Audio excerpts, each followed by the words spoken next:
Every once in a while, you meet somebody whose life doesn't make sense, until suddenly it does. Today's guest is Chef Matt Lawson, founder of the Texas Food Championships. But if you only know him for that, you don't know the story. Long before he was building one of the largest culinary events in Texas, Matt was teaching swim lessons as a teenager, running a successful business before most kids had their first job. A chance meeting with Dave Ramsey changed everything. One simple question: if you could do anything, what would it be? His answer surprised everyone. I'd be a chef. He had never worked in a professional kitchen, no culinary background, no roadmap. Yet somehow that answer became the beginning of a journey that would take him through restaurants, luxury private chef work, major hotels, professional sports, entrepreneurship, banking, and even medical invention after his youngest daughter was born with Down syndrome. Along the way, there were seasons of incredible success and seasons where he found himself homeless, living out of his car, wondering why his life never seemed to move in a straight line. Most people would have called it starting over. Matt kept calling it the next assignment. Today, every one of those chapters seemed to point toward a single purpose: building a platform that doesn't just celebrate chefs, it elevates them. Scholarships, families, communities, young culinarians, an entire state. Maybe that's what this story is really about. Not success, not food, but discovering that sometimes God prepares you for your calling long before he reveals what it is. Chef Matt Lawson, when you look back now, do you think your life was ever random? Or were there those unexpected turns preparing you for what you're building today? Almost my whole entire life, I've felt that my life has been random. Trying to figure out, honestly, where all the different pieces fit together. Multiple people have always told me in my life that I can't just settle on something. I'm always bouncing around and trying to figure out different projects. But now looking back on it and looking backwards, I've realized that all of the different pieces have formed into this absolutely phenomenal puzzle that I now call my life. Chef, welcome to the show. And listen, you've lived a pretty interesting life so far, and I'd almost say there's a number of struggles. And there's been times that I've questioned myself. I've questioned if my career is going down the right path, if I'm making the right decisions, if I don't have the ability to be able to do something great. Unfortunately, I've really bit into the Instagram and social media game where you're looking at other people's lives and you're trying to figure out why they're going down certain paths and they're becoming successful, they're younger than you, everything like that. And based off of them staying down the exact same path, they've reached accomplishments that I look at and like, why have not I not been able to be there yet?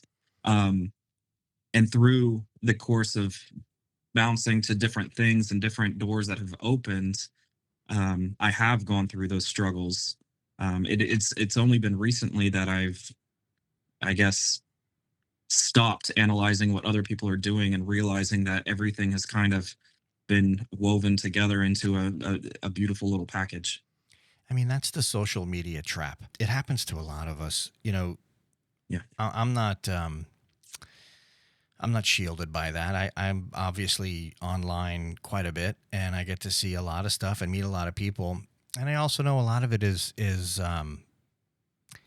a facade. It isn't real. I think the older you get, the more that becomes the realization. For me, anyway, it was something where I was able to kind of, let those.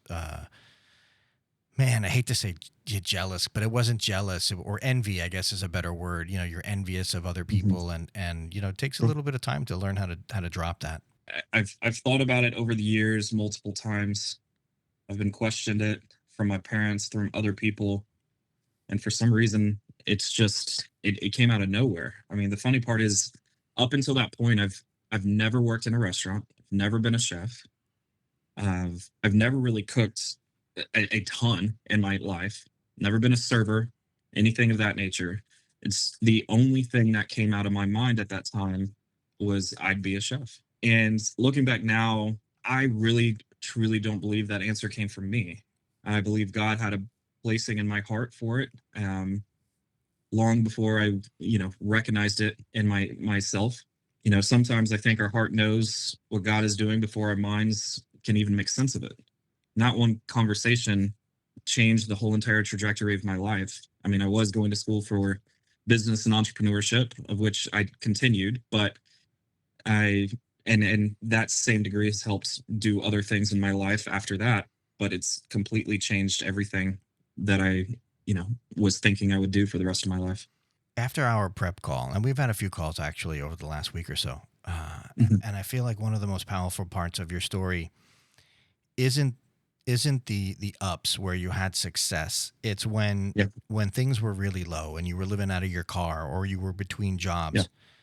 Um, when you're down, and listen, we've all been down in some fashion or another. Just about everybody. I don't know who wouldn't fall into that, but mm, when you're down, you learn stuff, and it yeah. brings you to the next plateau, the next phase. What was that for Mm. you?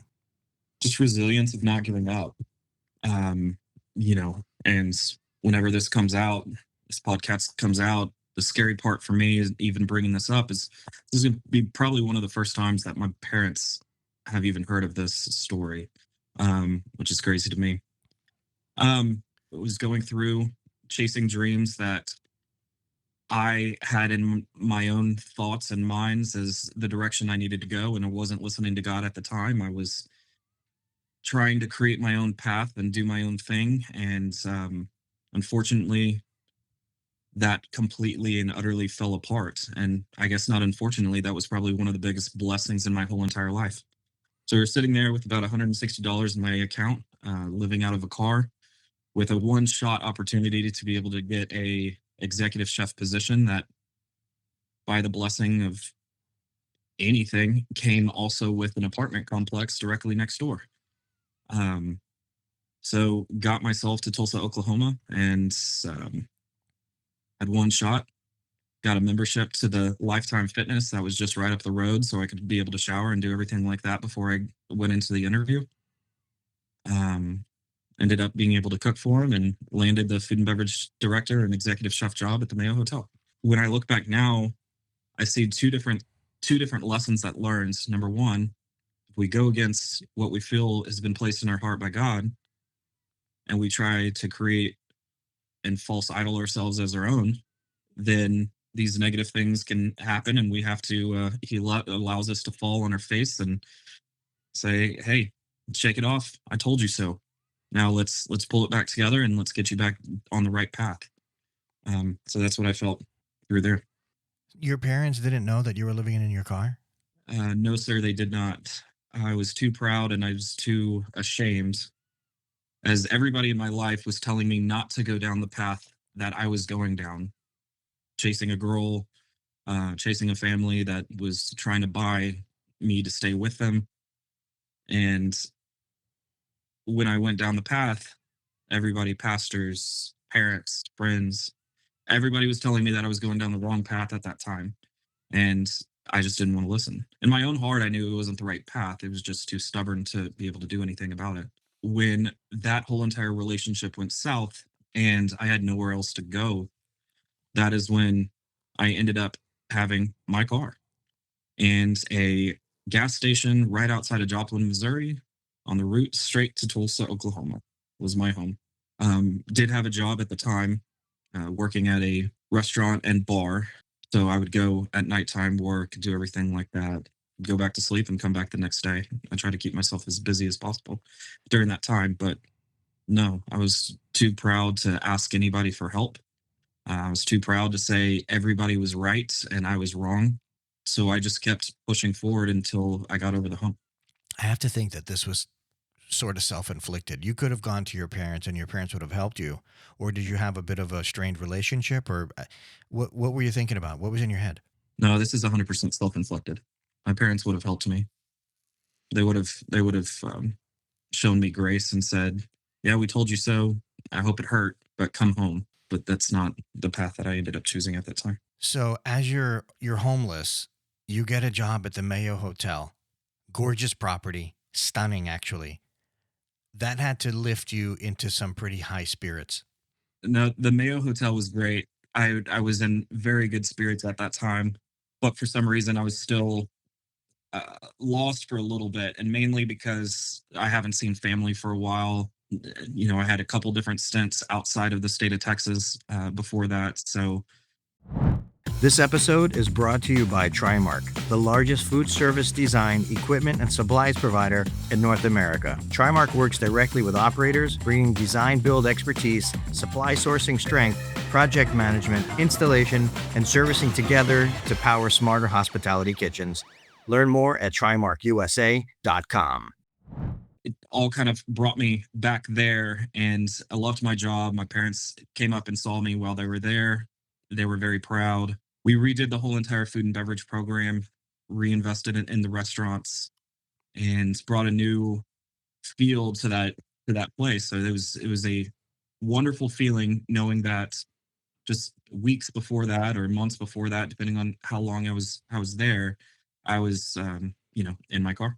So there's a story that you told me, and I think it's kind of apropos to your personality type. You went to culinary school, and on the night of graduation, you decided to open a restaurant.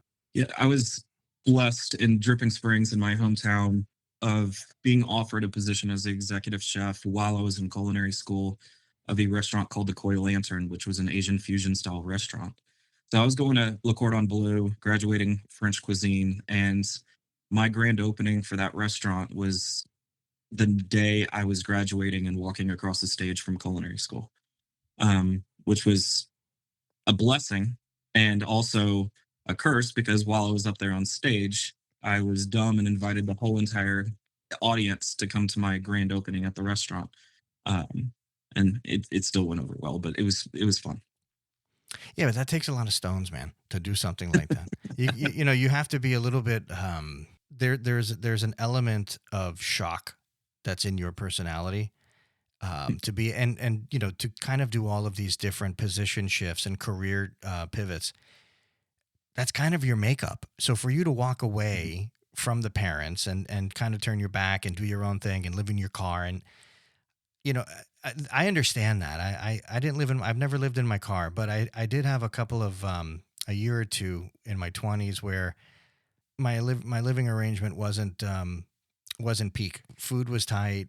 I slept on a floor in an inside of an apartment with no mattress for I don't know, probably 4 months, something like that, 5 months. Absolutely. So I understand the struggle, and I also understand the feeling of breaking out of that and just getting back to what we all consider like a normal existence. When we first met on the phone, Matt, I didn't realize you were a chef. We've been talking for the last couple of weeks, and I know that you're very much on this track of the Texas Food Championships, which we're going to get into in a minute. But I have to tell you, I'm so happy that we got to meet under the circumstances that we did. The fact that you are a chef, and not just for a couple of years, you have almost a 20-year career in the business. Yes, sir. It really opened my thought process up to the things that we can do together. No, I appreciate that. And I was honored to meet you through Pooch and a bunch of other, phenomenal people who have all kind of formed and created this little bond to be able to help elevate, Texas cuisine and through our Texas Food Championship and even just other collaborations and partnerships that we've been working on. So I'm excited to move forward and be working with you guys. Yeah, that was through Pooch and Hunter Boone, right? Correct. Yeah. The conversations with Hunter, with you, and with Pooch, all of a sudden there's this whole new pathway of amazing stuff that we're going to start breaking over the next I don't know, I guess over the next weeks, months, whatever. There's been some phenomenal collaborations and synergy. Seems like there's a group of people in the state of Texas and in this country that see a path for food and want to elevate it in a different way. And so yeah, we're excited to kind of start exploring that and building it together. You have three children, and you've been a hard worker and a dedicated either owner or employee for a very long time. When your youngest daughter was born with Down syndrome, life didn't just change; it literally completely redirected your priorities. Yeah. How did becoming her father reshape the way that you define success? So Mia with Down syndrome, it's a little bit different. So what I started realizing on success is that success comes through time, success comes through patience, and success comes through literally just being happy to be there, being present, being with people, and helping elevate others. So, Mia, for instance, with Down syndrome, takes three, four, five times longer to be able to learn something than other people, but she can do it. So we're still at 6 years old that she is now. We're still going through the potty phase stage where she's still in diapers, but she can still do it. And what's crazy on that is as simple as it seems, where most parents can teach their kids to be able to be potty trained in year, 2 years, maybe 3 years at some, and she's still doing it at 6 years old. The excitement that she sees on her face, or that we see on her face, when she's used the potty on her own, she's flushed on her own, and seeing her jump up and down for joy because she knows she did something good. Those are successful moments that are unbelievable and what changed our life because we realized, okay, so this these things, these material possession things like bigger houses, newer cars that we see other people doing online and saying, hey, how are they so successful at that age? Or what are they doing right that I'm not doing? Walk and Talk Media is proudly supported by Rack Porcelain USA, creating durable, beautifully designed tableware for chefs and hospitality professionals. Learn more at rackporcelain.com. That gives you perspective to take a step back and say, hey, we're building something different. It's going to take time. It's going to work out in the end, but we just have to be patient. So we've been able to take and learn from our 6 year old daughter that sometimes in life it's not a quick path, but success is possible as long as we keep going in the right direction. You're a dedicated guy. You're one of these people that's very committed. You have an internal energy that you're able to harness. And I'm telling you this because this next part, when most parents would have simply accepted the medical equipment that they were given, and I'm referring to when Mia was in the NICU, Yeah. there were some medical devices that when she was born, there was clearly, they were very uncomfortable and you could see it, on the baby. Instead of just taking the word of it from these medical professionals, you decided instead to go and invent a better solution. And not only did you invent a better solution, but eventually it got acquired by 3M. I think that is one of the most amazing stories ever. And if I were able to do a, short documentary film on just that, I think it would be pretty amazing because I have two children, and one of them, we had some complications at birth, and my daughter was had to stay in the hospital for almost 2 weeks, a little longer than 2 weeks, and it was brutal. It's Yeah. brutal when you a new parent is dealing with something like that, and you don't know what the outcome is going to be, and all of the emotions that go with it. And here you are, you're like, no, you know what? Let's fix this, man. I just give you so much respect for that. Yeah. Mia was born, placed in NICU, was not eating the way that a normal child or a normal baby would eat in general. She had to eat through a nasogastric feeding tube. And the reason for that is she was not gaining weight fast enough. Mia had to have open heart surgery at a very, very young age, and they couldn't have the open heart surgery until she reached a certain size. So, to be able to help with that, they had to place a nasogastric feeding tube through her to be able to help support her eating habits, of which she did for the first year of her life. And through that, there's a device that holds on the tubes on the cheek. So if you see a picture of Mia now, you'll still see what looks like rosy red cheeks on both sides. And that is from permanent scarring from the device that was used and still in some hospitals is currently used, that secures the devices onto their cheeks. I didn't like it. I didn't like it at all. It broke our heart seeing her cry every single time we had to remove it. But it's been in existence. It's been what every hospital has used for, 20 years. So we reached out to the doctors and said, is there anything else? They let us know no. And then I let them know that I was going to be redeveloping and redesigning and something new. I'm not an engineer, never had any medical device experience, but we started doing as much research as we possibly could and came up with a device that was patented, approved by the FDA, and able to be sold in the United States, EU, and Australia within 9 months. The only negative is that we finished the device about 2 weeks before Mia was blessed with being able to be taken off the nasogastric feeding tube. It was acquired by 3M, manufactured in Fort Worth, Texas, here, and still is in production going out to hospitals all over the world, hopefully, still. I I mean, that's amazing. So, you know, I have family members who are in the medical field, and typically speaking, how do I say that nicely?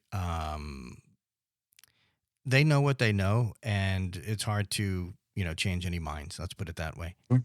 And Yeah. so when a patient or or a patient's, parent says, "Well, I'm just going to go ahead and design a better way." You must have been, they must have laughed at you or kind of blew you off or, Mm. okay, sure, sir, have, let us know. Like, how did that, Yeah. how did that go down? It's there's some that did, and then you have the right doctors, the right surgeons, the right people who were there with the right heart. So we actually had one doctor at Driscoll Children's Hospital. She's the one who is the encourager. She's the one who her name's Dr. Goya. She's absolutely phenomenal, and she's Mia's cardiologist there.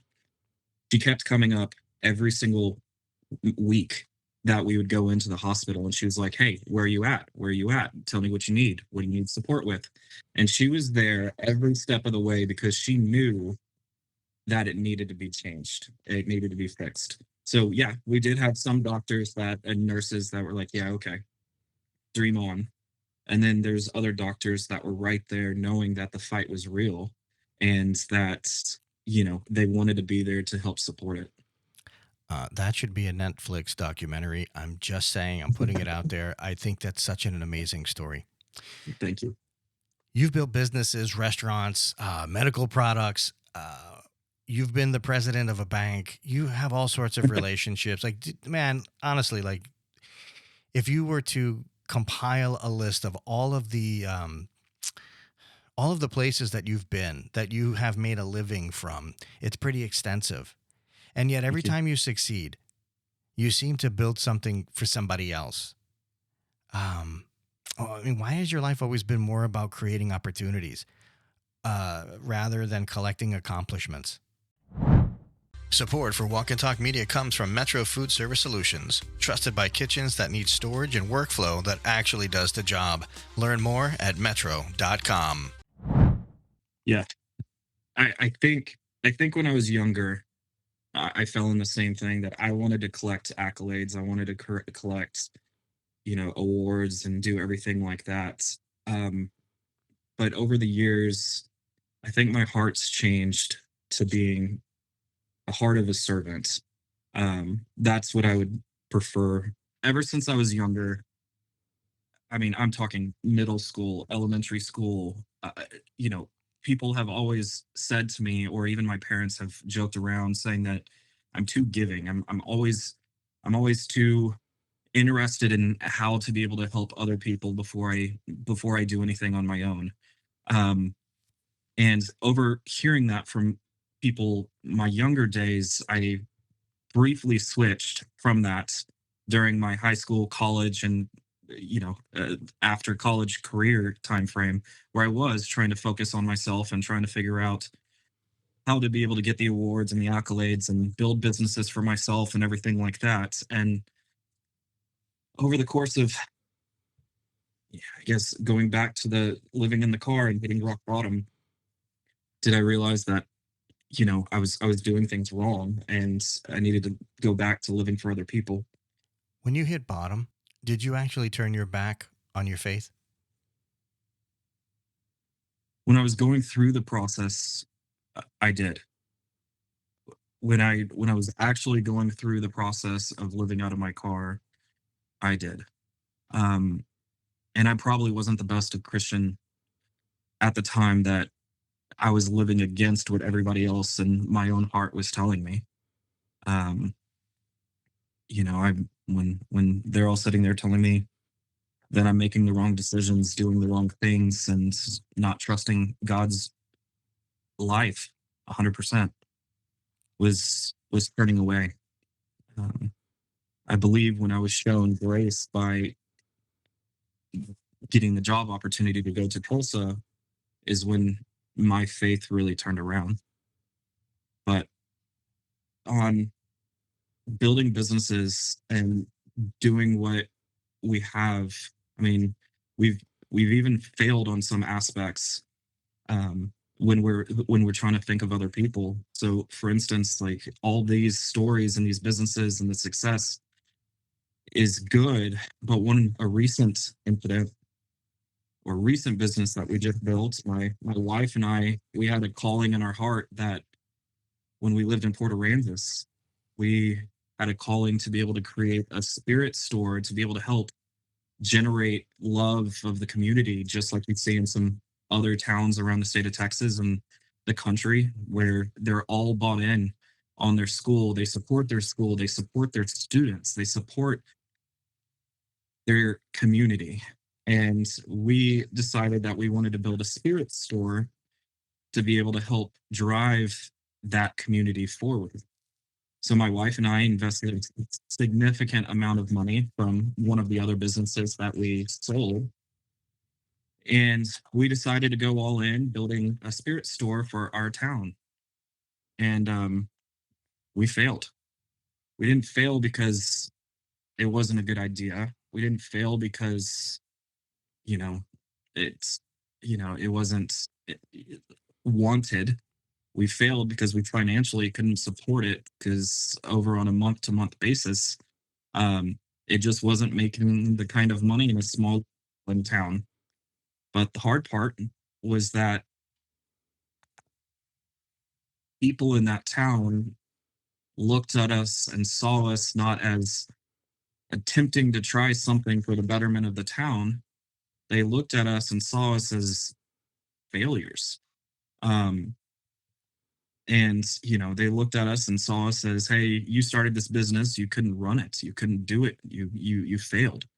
Not knowing everything else that was successful in our life, they just saw that as, you know, you built something, you couldn't do it, and you failed. So even though I believe in my heart that everything we're doing is for the betterment of society, betterment of the other people. I mean, the Texas Food Championship trying to elevate people, elevate chefs, elevate brands, and create a synergy altogether. The medical device, everything like that. It's you're right. It is we're always trying to build in a way to be able to do something for other people. And I think the big story, or not the story, I think the big thought process that goes through my mind is when I was younger and then I was in Boy Scouts. Support for Walk and Talk Media comes from Crab Island Seafood Dip, creating chef-driven crab dips made with real seafood and bold flavor. Learn more at crabislandseafooddip.com.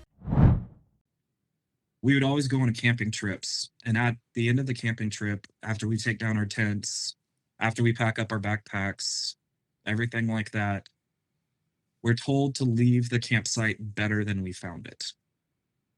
So we would all get in lines, we'd go and pick up trash, we would scrape up any additional campsite, campfire cooking areas. We would make sure that everything looked better so the next people who came in would see something prettier and better than what we saw when we first walked there.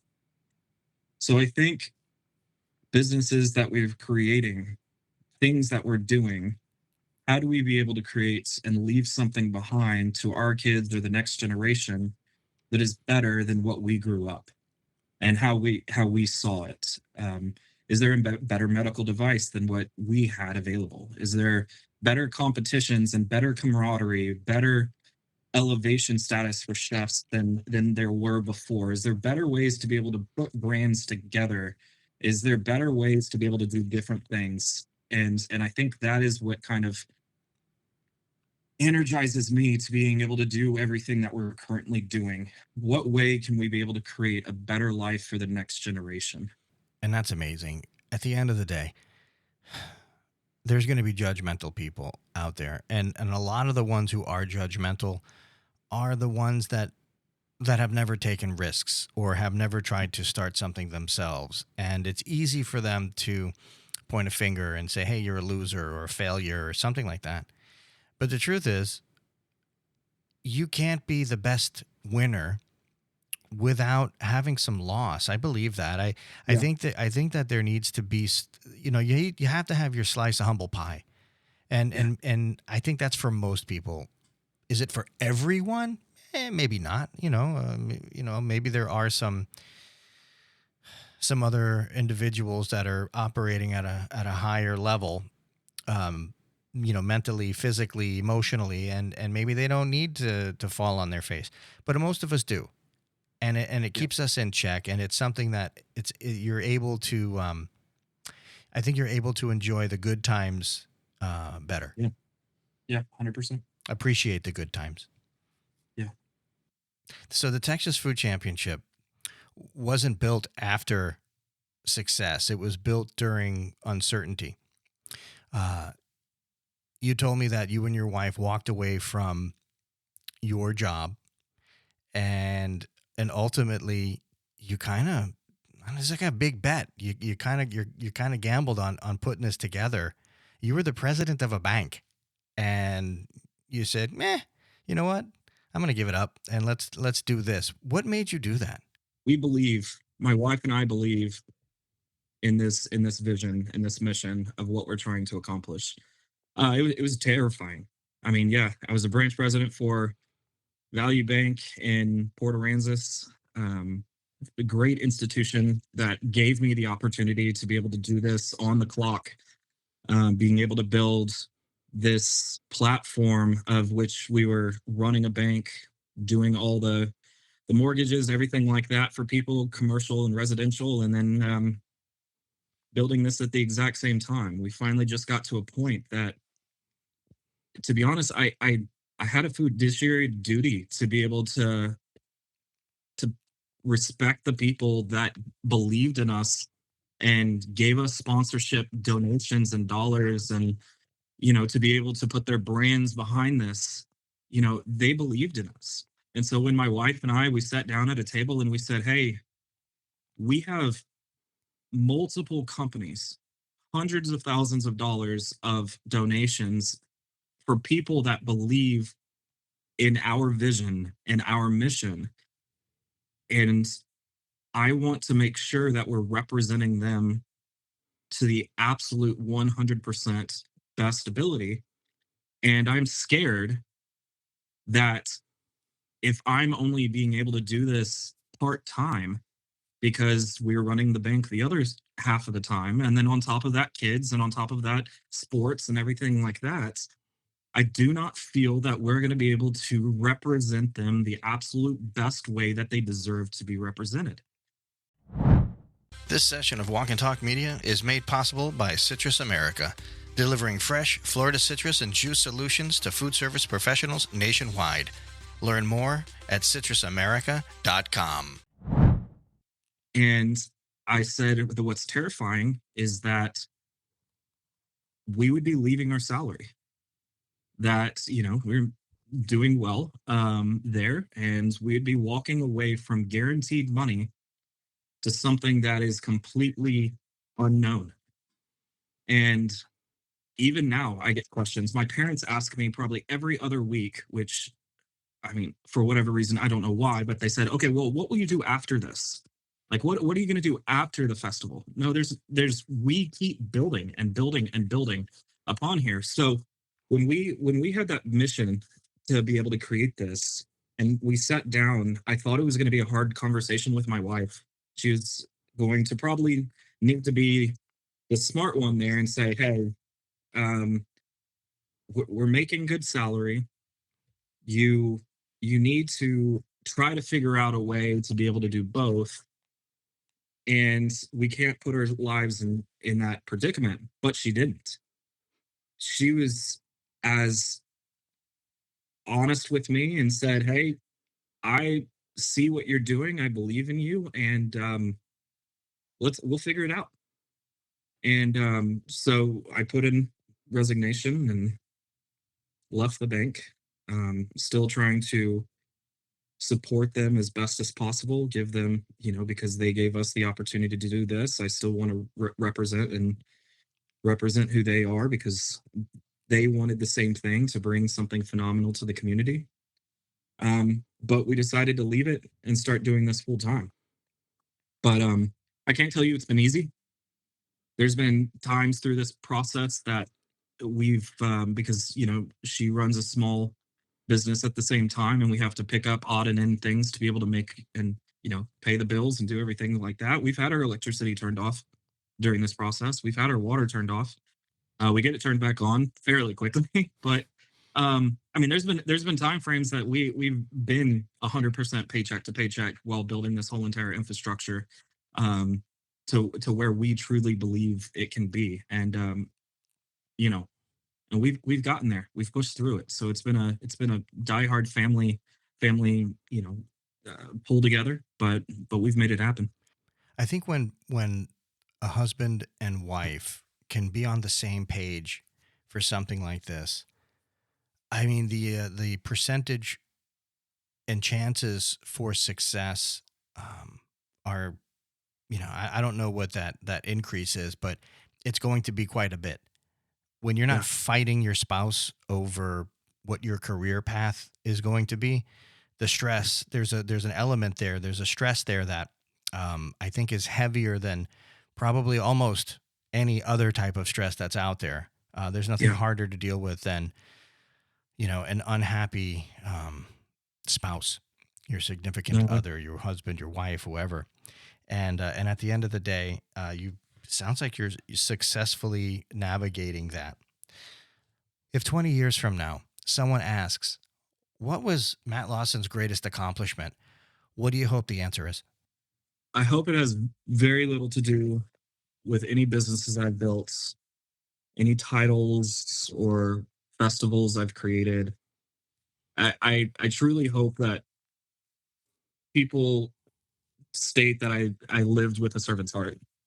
Um, you know, as I've grown in my faith, I've realized that Jesus completely changed the world's definition of leadership. He didn't lead by seeking recognition, he led by serving others. And that's the man that I hope to become. I'm nowhere near that yet. I know that. I know every single day we try to get closer and closer and closer by doing anything that we possibly can. But that's my goal. I want to be remembered for what we helped others do and for how we treated other people. And I would love for somebody to say, Matt believed in me before I believed in myself, because that would be a full circle moment for me. Dave Ramsey and others believed in me before I believed in myself.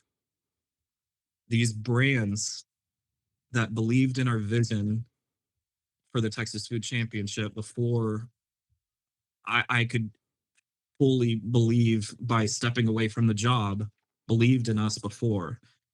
So I want to showcase to other people that I believe what they can do before they can believe in it in themselves. Matt, where do you get your courage from? I don't know, man.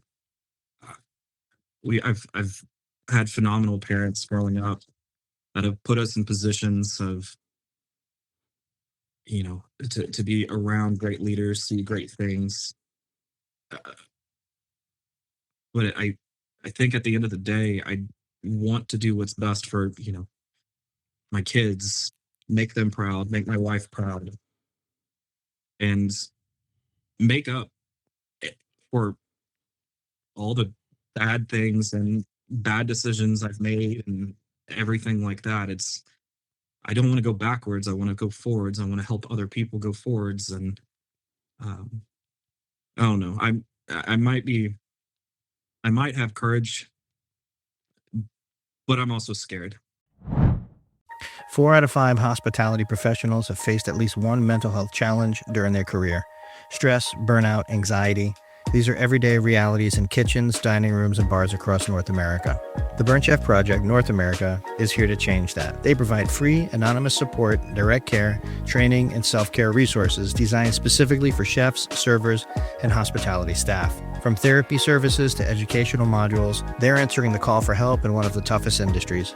It can't be done alone. Your financial support makes this possible, ensuring that every hospitality professional has access to the tools they need to thrive. Join the movement in breaking the stigma. Email USCanada at theburntchefproject.com for donation details and mailing information, or learn more about the mission at theburntchefproject.com. At the same time. And and I'm scared to fail people. I'm scared to do things like that. But at the end of the day, I have people, kids, looking up to me to be able to help do any part I possibly can to help change 0.000% of the world. And I just want to try to help do it. Getting this Texas Food Championship off the ground, a lot of people didn't think you could do it. Yeah. And yet somehow you're in the home stretch. Yeah. What's the feeling like when people do tell you, man, that's a crazy idea, or you can't get that done? There's no way. Yeah. Something inside you says, I'm going to reassess and I'm going to figure this out. What's the process? How do you see it through? Yeah. I've been told, I mean, at the very beginning of this process, we were trying to have this festival in Port Aransas, and long story short, based off of other things, and I'm assuming it goes all the way back to when we failed at our our small business there, that they didn't think that we were going to be able to pull this even off, and they refused to approve our permits to be able to do things all the way to the city level. So I look at that as that's a whole entire city structure that's not believing in us. That's not believing in me. That's not believing in this vision. And it broke me, where we didn't think that this process was actually going to happen. And then we stopped, breathed, and reassembled ourselves.